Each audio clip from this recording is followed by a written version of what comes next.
रावण जिस समय मरणासन्न अवस्था में था, तब भगवान राम ने लक्ष्मण से कहा कि इस संसार से नीति, राजनीति और शक्ति का महान पंडित विदा ले रहा है। तुम उसके पास जाओ और उससे जीवन की कुछ ऐसी शिक्षा ले लो जो और कोई नहीं दे सकता।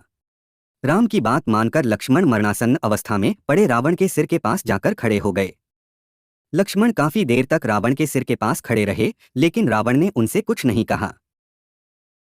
इसके बाद लक्ष्मण वापस लौट आए और प्रभु श्री राम से सारी बातें बताई। तब भगवान राम ने लक्ष्मण से कहा कि अगर किसी से ज्ञान प्राप्त करना हो तो उसके चरणों के पास खड़े होना चाहिए, न कि सिर के पास। यह बात सुनकर लक्ष्मण वापस रावण के पास गए और उसके पैरों के पास खड़े हो गए।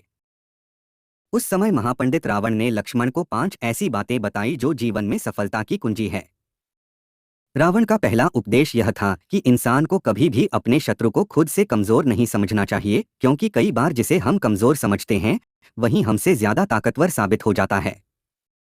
रावण का दूसरा उपदेश था, खुद के बल का दुरुपयोग कभी भी नहीं करना चाहिए। घमंड इंसान को ऐसे तोड़ देता है जैसे दांत किसी सुपारी को तोड़ता है।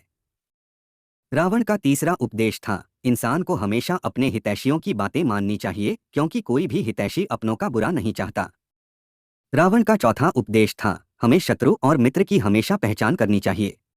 कई बार जिसे हम अपना मित्र समझते हैं वे ही हमारे शत्रु साबित हो जाते हैं, और जिसे हम पराया समझते हैं असल में वे ही हमारे अपने होते हैं।